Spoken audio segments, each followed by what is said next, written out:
یاره فرقه د ډېر روز په ذهن کې یوه خبره یې چې راسم راسه یېره شي اوس نو په یاد شو اوس به نو پوښتنه درڅه کومه ستا عمر څو دی یار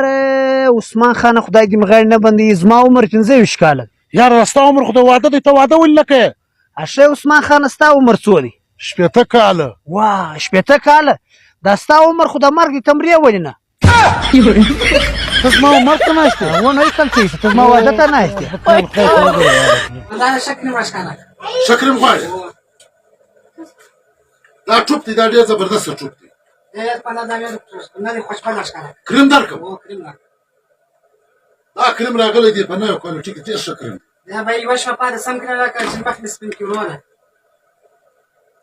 نو بیا تا واخه د یوې شپې دا ډېر ښه کریم دی تک سپینه ډبه یې د سړی تک سپین اړی یا به دا نه دی برابر یار سم کړي وشکړه پندار ټول مسکړي خبره درته وکړمه خو مه بدوه تور خر چې در مکې وای هغه تور خر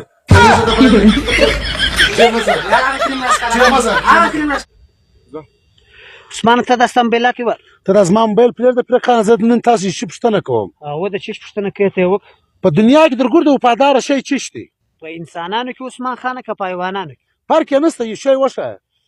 په حیوانانو کې سپی ډېر وفاداره دی او په انسانانو کې مور ډېر وفاداره ده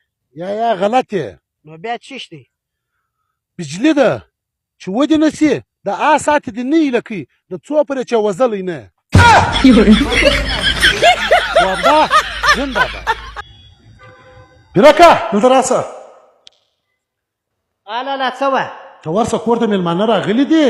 2 کیلو بادرنګ راوړه او بیا دواړه کور ته ولاړ شو سمه ده زه ودستي راځم زغرده راسه ده سیده د روانې به درځمه کور د روان یم څو مسالو که بادرنګ دې راوړو یا لا بادرنګ مې نه راوړه ولې هغه ټول شنه وه بادرنګ شنه راځي څخر دې راوړه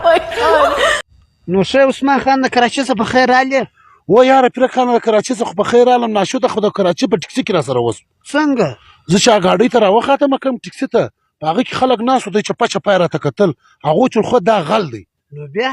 ما بیا دا سوچ وکړ ما چې خود دوی غله دي دا مه کوه زما رنګونه چپو دي دوی رنګونه در باندې چپو یار عثمان هغه تاسو کابل ته تللی وې تاسو په هوټل کې ډوډۍ خوړه ټیبل والا تا ته څه ویل زرداد خانه هغه موږ 4-5 ډیوالان کابل ته تللي وو ښه نو قرار په هوټل کې ډوډۍ راوغوښته ډوډۍ چې مې راوغوښتله نو سالون ختم شو نو ما غاب راواستې پلیټ هغه مې ټیبل والا ته ونیوی ما ته ورسه څه ګریبي راوړه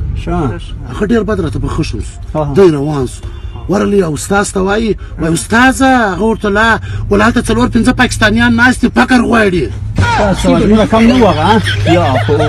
هغه باندې پته لګیږي د ګریبۍ که چورتو ته نو دلته 4-5 پراکواړي پر یو پلیټ وای پر یو بنش پښ نه